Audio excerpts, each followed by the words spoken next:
cần cu cháy hay nào nhà hay nào sẽ cha em bên nghe tôi hay ngau Krista y tăng khen phong mẹ sa chi tâm mang âu y thế nhầm la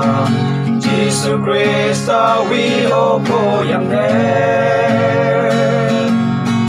đi hay lăng của mấy như để nhau tâm mang cả đúng như kim man nguy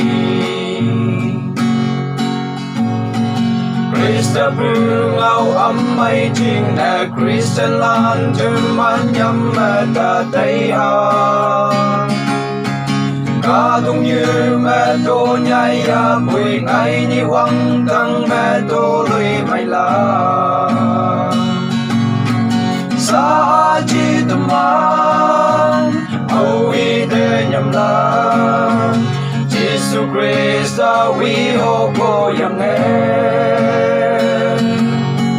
vì hay lăng của mây như thế nhau tâm hàng cả đúng như kim man nguy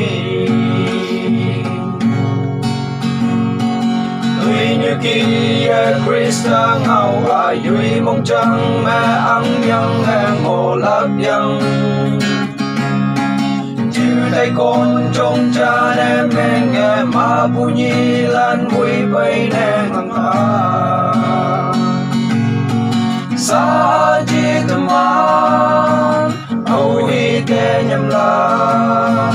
Jesus Krista vi ô cô yang nghe vì hay lăng của mấy như thế nhau tâm hàng cả đúng như kim man nguy